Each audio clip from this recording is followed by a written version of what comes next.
آج کامران خان کے ساتھ پروگرام میں سابق وزیر اعظم شاہد خاقان عباسی اور ندیم بابر کے درمیان مباحثے میں ندیم بابر کے ایک سوال کے جواب میں سابق وزیر خزانہ اسحاق ڈار کا لندن سے موقف سامنے آ گیا۔ اسحاق ڈار نے وضاحت کی کہ اس فنڈ کا سارا پیسہ اسٹیٹ بینک آف پاکستان کے پاس محفوظ ہوتا ہے۔ مجھے بڑی حیرانگی ہوئی کہ کامران خان کے کل شو میں ایک صاحب پوچھ رہے ہیں کہ جی وہ جی اے ڈی سی کے پیسے کہاں گئے۔ کامران خان صاحب کو تو یہ پتا ہے کہ پیسے کدھر جاتے ہیں، اگر ان کو نہیں پتا، وہ چونکہ اسٹرینجر ہیں اس سسٹم میں، نہ وہ پارلیمنٹیرین ہیں اور ان کے اوپر کافی کوشچن مارک ہیں کہ آئی پی پیز میں جو نقصان ہوئے وہ اس میں وہ ذمہ دار ہیں۔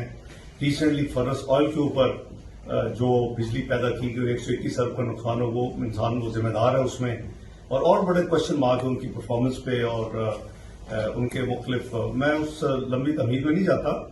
کوئی پاکستان میں کوئی آمدنی یا کوئی لون وہ کہیں نہیں جاتا، چاہے وہ ٹیکس ہو، کوئی لیوی ہو، جی اے ڈی سی ہو یا کوئی اور قسم کی گورنمنٹ کا سیس ہو، وہ سیدھا پاکستان کی عوام کا اکاؤنٹ جو اسٹیٹ بینک آف پاکستان میں ہے، جس کو ایف سی ایف کہتے ہیں، federal consolidated fund account number 1، وہ اس میں جاتا ہے۔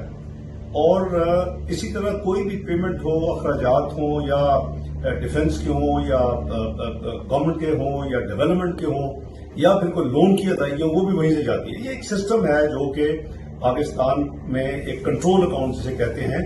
جس انسان کو یہ نہیں پتا کہ جے ڈی سی کے پیسے کہاں جاتے ہیں، مجھے بہت حیرانگی ہے کہ وہ شخص جو تھا وہ پاکستان کے former prime minister Shahid Khaqan Abbasi کے ساتھ الجھ رہا تھا، اور مجھے اس سے بھی زیادہ افسوس کامران خان صاحب پہ ہے کہ جو اس کی ٹویٹ کر رہے ہیں، تو ان کو تو پتا ہے کہ پیسے کہاں جاتے ہیں اور کدھر جاتے ہیں اور کہاں ہوتے ہیں۔ تو یہ اسٹیٹ بینک کے پاس یہ پیسے سارے گئے ہیں اور اسٹیٹ بینک اس کا امین ہے اور اسٹیٹ بینک اس کا محافظ ہے۔ بہت شکریہ۔